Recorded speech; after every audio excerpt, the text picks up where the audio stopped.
episode of Retail is brought to you by Eggleston Services. Eggleston helps individuals with disabilities gain independence, confidence, and increased feelings of self-worth through on-the-job training and stable, rewarding work opportunities. Visit egglestonservices.org to learn more.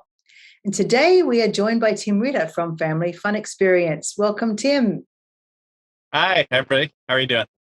Good. It's great to have you on the show. And my name's Carly Ross-Sybert. I'm joined by Abby Shiano, or Shiano. Shiano, how would you like to be called, Abby? We'll do Shiano for today. Okay. We can change it next time. So this is the first time Abby and I have been together on the show, and from now on it will be us co-hosting. So welcome. And it's great to have Tim on the show today. Tim, let's pass over to you. It might be easier for you to explain a little bit about who you are and what your business is. You're from FFX, which is Family Fun Xperience. So please just spend a few minutes just to sort of go over what you do. Yeah, thank you. So my name's Tim Ritter. We started a theater in Virginia Beach at the oceanfront called Family Fun Xperience. So we do live, interactive, family-friendly theatrical shows year-round.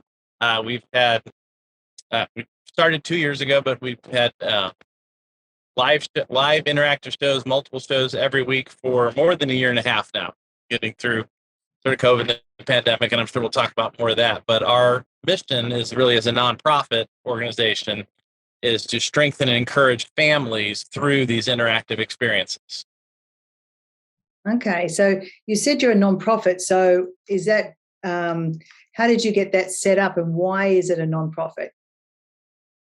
Well, it's fairly on both sides of it. So part of my background's in ministry, and so and a lot of what we're trying to do is really make an impact on families, and so that's part of our not the goal of our organization, not just to be a for-profit thing, but also in the world of theater.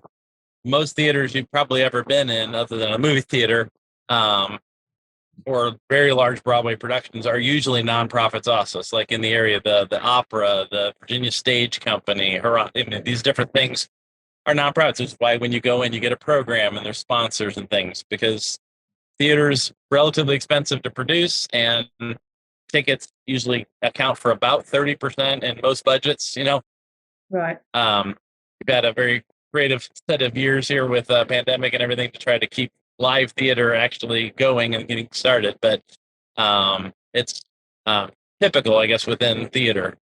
Right. So when you opened, it obviously was right at the beginning of COVID. What did you do? Yeah, so we had the concept and had worked things together, and we're looking for a venue because we wanted to be able to produce things year round. We were looking for a space at the oceanfront because, as we were just looking at the dynamics of who's in the area, we realized there's really the whole world comes to our doorsteps between, just the tourism of Virginia Beach plus NATO and everything else in this area. So to be at the oceanfront gives a chance to impact families from all over, and then also be a draw down to the oceanfront in our local season the rest of the year. And so we were looking for a space. We had found what we thought was great, got the funds together to start a lease at the oceanfront, which was not an insignificant thing, and to be able to mount the show. And we literally went in to sign the paperwork on that lease the day they were announcing 15 days to flatten the curve. And so that was sort of oh my gosh, it was terrible timing. But we've started taking a look at that as we've survived the last 2 years a little differently now, and realized that if we had not walked in there to start a lease on April Fool's Day on 2020, if we had signed the lease, 5 or 6 months earlier and put all this money into mounting a show, it would have decimated us. We would not have survived that year. If we had waited a few weeks, because even when we signed that paper, we took a pause. We're like, before we go in here and do this, should we take this into account? We're thinking, well, nobody believes 15 days, but even if it takes like a whole month deal, we're going to be cleaning up the theater and holding an edition. That's not going to hurt us at all. Right. And if we had waited a month, we would have waited another month and then another month, and we'd still be waiting. So we would have never launched if we hadn't gone in that very day to start the theater. So yeah. Serendipitous. Did you and you're run it with your wife, correct? Yes. Did you guys always know you wanted to be entrepreneurs? You always knew you kind of wanted to open a business, just you weren't sure which? Like, how did you figure out this was what you wanted to do? Uh, I'll give you a little bit of yes and no. So I have a background in a lot of different things. I've worked as a Fortune 500 company corporate trainer. My background's in education. My degrees are in counseling psychology.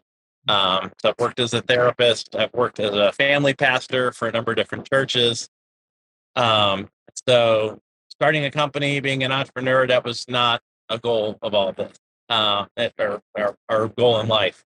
Now, on the side, between all those things, we've done a lot of little businesses. So we've sort of been entrepreneurs on the side for all that, but that's just been sort of the way to make ends meet or to, different things at different phases of life. Um, this concept for the theater came about. We were on a family vacation well more than a decade ago. We didn't live in Virginia. We lived in Fort Wayne, Indiana. We're out at a vacation, and we thought, there's this thing about why families spend time together and building into one another when you're on vacation that's really important. And we had this idea about something like Family Fun Experience at the time. I had this little family meeting about it and said this would be great if we ever lived in like a resort area. This would be really cool. We had no idea we were going to end up in Virginia Beach at the time, and so as we ended up here and started reevaluating why we were here, my wife reminded me of, well, remember that idea we had about this thing if we ever lived in a resort area, and here we are. And so we started putting a little more legs underneath that concept. But it was really more for us about the mission to impact families than it was about, being an entrepreneur to start a business. But a nonprofit is still a corporation. You're still registered. We still file a tax return. We still have little extra hoops to jump through in terms of all that stuff. So, and a nonprofit without a facility and things like that is one thing. But when you start putting all of the demands of having a large, older building as a space and mounting theatrical productions, and of course, as part of the theater, we have concessions. We have an ABC license. So I've got a big show tonight. I apologize for being multitasking, but I don't, like I said earlier, I rarely have any part of my day where I'm only doing one thing. So I've got to stop and get some stuff at the ABC store because we've got a huge show turnout tonight for an event with the Tiki Bar Band. We're always doing those different things. And we've got a retail shop as well, because part of our mission impact families, our goal is to start developing some resources that are available for those families to do something together outside of just what we do for the show. So even though we can look at that as sort of just a little shop that we have in the back of the theater, that's really an extension of what we're trying to do as a mission. So every aspect of the business is another hat I've got to sort of keep on and juggle as we go through things here. Yeah. Has it become a full-time job now? I mean, you said you were doing some other sort of smaller things on the side. Has it now taken up all your time? Oh, I think. Well, it's been a full-time effort for me sorry, I got calls coming the line here. Right. It's been a full-time thing for me for several years, even before we launched the space. And so I was teaching some classes at Centura College before things broke out. That sort of interrupted a lot of the regular courses and things. And then by then we were into the space and mounting shows and everything else and creating the productions that we put on. So it has been a more than full-time effort for some years now. On the flip side, getting through surviving, I know a lot of people, as they launch a business, they sort of say, well, if you're starting a business, expect it to be about 2 years before you get to pay yourself. If we had a plan when we were launching this, like, okay, we're going to launch this, and there's a nonprofit, we have a board of directors, and we had sort of a plan approved as sort of where I would be and everything else in terms of that. But in order to survive and keep the theater alive, I've yet to take one dime as any kind of salary or income with it, which has not been easy. That it was not really part of the plan. We were not in a great position, even without the pandemic, to do that. But through faith and perseverance, we have survived and kept it going. And so That's quite remarkable. Right. I think I look back and I'm still not quite sure how it happened, other than just saying thank you for the blessings, and we're gonna keep moving forward and trust that there's a reason why we're doing this. mhm. I wanted to get into a little bit more so people can sort of visualize what you offer, because I've been to the venue itself and it was not what I expected, quite because of the layout and even the shows that you choose, why you choose them, in terms of other people coming in and using the space. Can you sort of just talk a little bit more about all of that?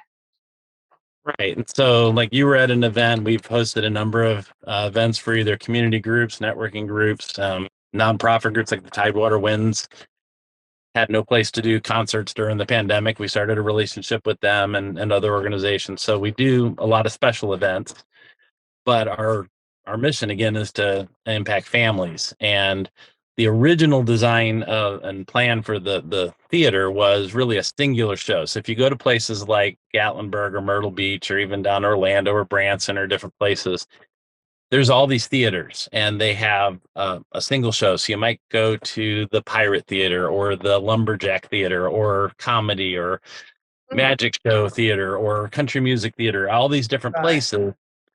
And they have pretty much the same show year round. They might, do it up a little special at Christmas, but it's still sort of the same kind of a thing, or, other seasons of the year. And they change a little bit from year to year. Our concept was similar, as more as a destination theater. And we had created this show called Family Fun Xperience. That's what the theater's named after, which was a story about a family.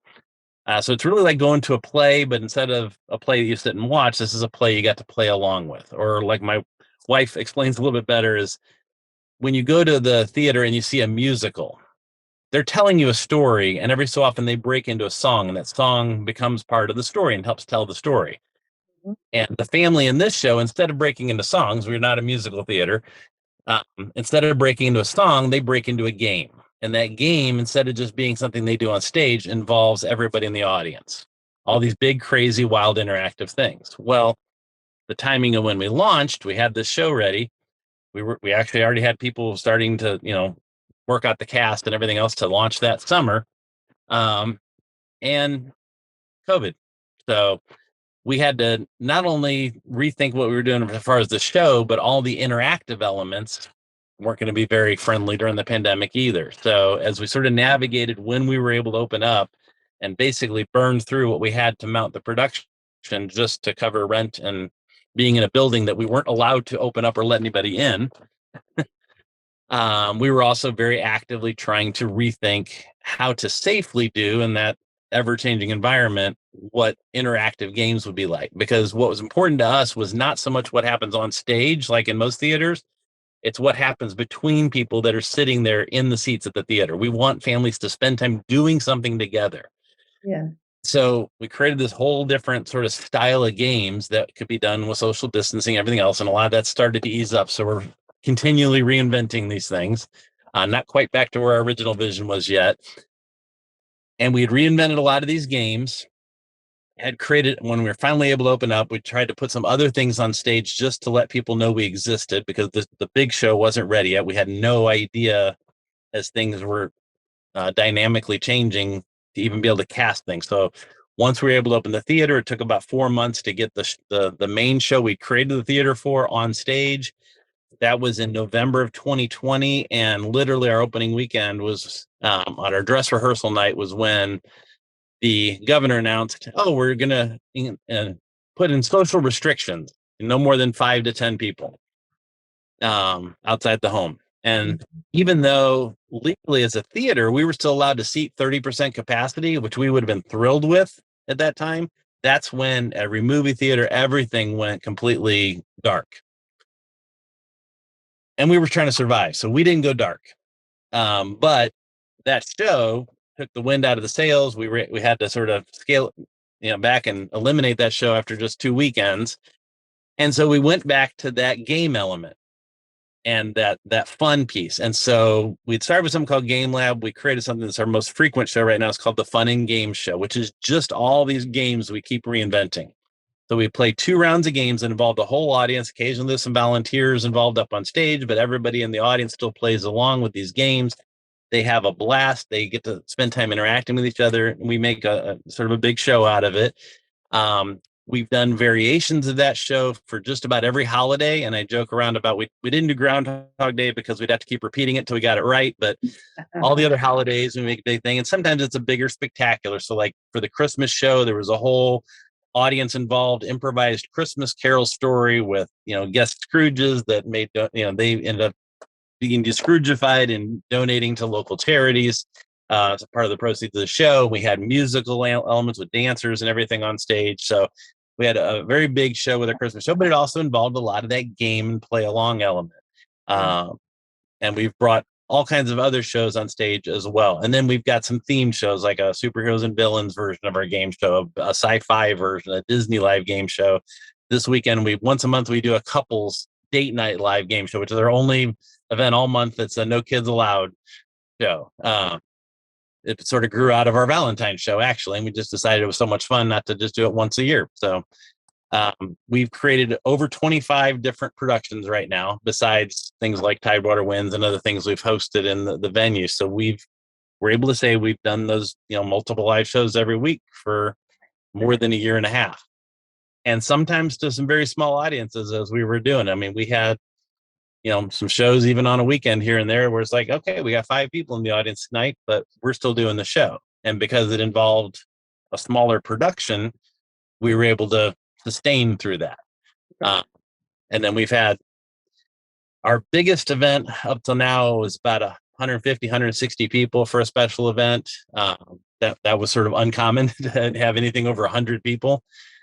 Just as people are we still have people every week in the theater. They're like, this is their first time really coming back out and doing something that's really out there other than just going to the store or something like that. So we still see people sort of making that shift back from that pandemic mode. Yeah. Very active. And some people still come in the masks and all that. We've tried to be respectful. We've had to accommodate all kinds of things, trying to put on live productions during all this rather than just staying dark like a lot of places, because we couldn't rely on PPP loans or shuttered venue grants, everything else, because everything was based on what was your 2019 form. Yeah. If we didn't exist, or we didn't have payroll. So it's like, okay, that's zero. We've got to actually produce something to be able to carry on.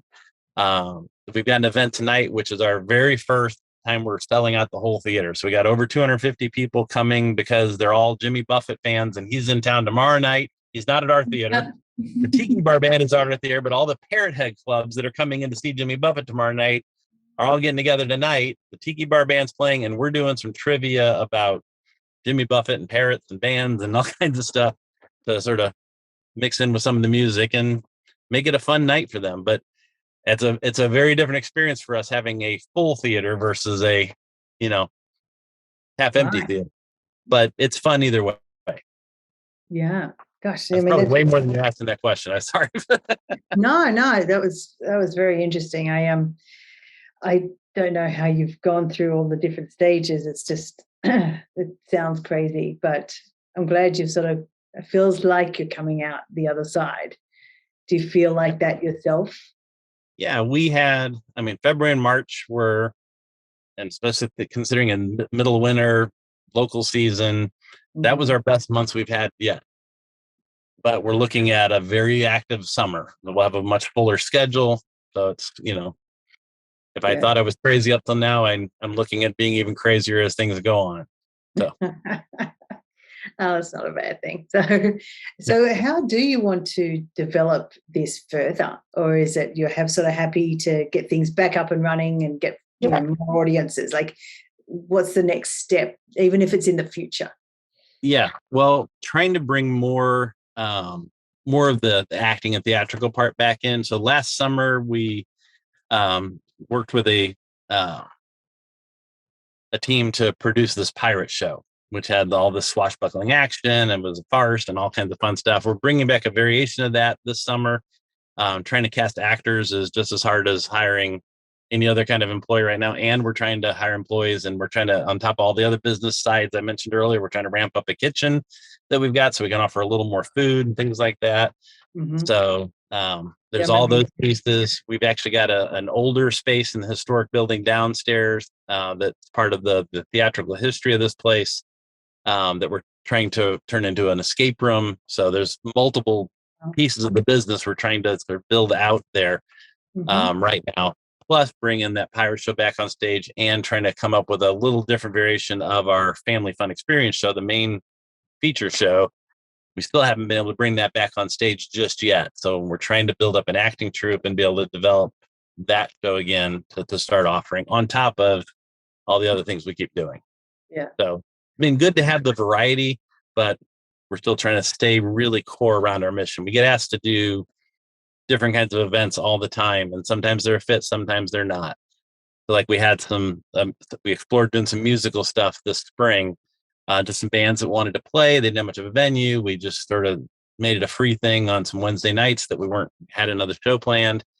And it sort of went really well. One of the bands wanted to put together this battle of the bands, and they got all these different genres. Some of them were, very different. And our only thing was whatever you play at another concert's fine, but in here you got to be family friendly. So we had all these very different groups of people coming to see all these different bands. This Saturday night, we've actually got the winners concert from the Battle of the Bands. So that'll be fun. But same thing, it had to be clean. And it was interesting to see all these young people and older people, all these different people that were mixing together. And a lot of them were like, this was really fun. And they didn't go and they were used to going to see some of these bands and hearing a lot of stuff that didn't get heard that night. And they still had fun and they still were engaged with it. So it was a very different kind of a thing for them. We've had a lot of requests to use the venue for a wedding, and with a background in ministry, I can actually perform the wedding. So we did one last week. I've got one coming up this Sunday, but we've had a lot of requests for late, as we go through the year, like, hey, we need this Friday night or this Saturday night for a reception. And it's like, or to do a wedding. And it's like, we made a decision as a board. It's like, those are our two prime nights. We get, 52 weeks a year. Those Fridays and Saturdays are sort of sacred for us to hold that those are for family events only. Mm-hmm. And so we've turned down any weddings that aren't going to accommodate that schedule. Right. No, that's understandable too. But Abby, is there anything you wanted to ask? I know we're sort of getting close to time. Yeah, well, we are running out of time. And I just did want to say, Tim, I have an entire family of people that come every summer, like 25 to 30 from Syracuse every summer. And they're always looking for something to do. And so I cannot wait to direct them towards you guys because they take up all my grandma's house and they drive her crazy. And I think she'll be grateful to just get them out for a little bit. Yeah, that'd be great. We did a couple of like family reunion type shows actually for some groups. We've done a lot of birthday parties and custom shows. So every so often we had a birthday party last weekend with a whole Harry Potter theme to it. And we put together a special show just for them because a lot of times they'll do birthdays in conjunction with one of our regular shows. That wasn't one of our regulars. It's actually some material for a different show we've been developing. And then we've had just other custom shows we've been able to put together for different groups of people. So, or just to accommodate families. And we love to do those and celebrate weddings, anniversaries, birthdays, etc. It's all part of being a family. Yeah. So if you're like a budding thespian, is that what they're called? Do you just recruit people locally? Like, do people come to you? I know if anyone's interested. Yeah, we do focus on locally. There's a lot of local talent, and the acting community was very hard hit through COVID. A lot of people, because everything was pretty much shut up, went off and found other jobs. And so getting people back into that thespian mode has been a challenge. There's a ton of local talent here. So our website, there's a careers page. If you're looking at working at the theater or acting in the theater, either one, you can go out on that page and people can find it there. We're in the middle of casting some things right now, and we regularly get requests, and we got a guy in Pennsylvania, somebody else, I think in Arkansas and whatever, and they'll apply. We had some people internationally applying last year, and it's like, oh, we want to come work at your theater. And it's like, well, you're going to be working 2 nights a week, and here's what we're paying. So unless you're planning on moving to Virginia Beach and funding it somehow else, we're probably not the right fit for you. But the nice thing is, and this is what actors are not used to, is they're used to trying out for something and spend 4 to 6 weeks in rehearsals. You do a couple weekends of shows, and then you're done. Yeah. And we're trying to develop more of a troupe that they can interchange, because we keep going. Even the pirate show we're doing this summer, we're not planning on necessarily ramping it down. We'll do it less frequently when we go into local season. But we had a lot of demand for the pirate show, and it's like, well, we only had that cast Labor Day to Memorial Day, so that sort of ended that, and we had to shift back into different things for the fall. But what we're trying to do now is develop a troupe of at least 10 to 12 people, so that not only can we put these productions on year round, but if you're on the cast and you have a family vacation or somebody gets sick or whatever, we can swap some people out into those roles, and the show must go on, of course. That's great. So you mentioned your website. So what is your website address? ffxshow.org. It's like Family Fun Experience with the X. SHOW.org. Great. All right. Or you can find it on Facebook at FFX Show, or Twitter and Instagram or TikTok, all of it at FFX Show. They can connect with you anyhow, any which way. But the best is in person. Yeah. Well, we thank you very much for joining us, and we hope to see you again soon.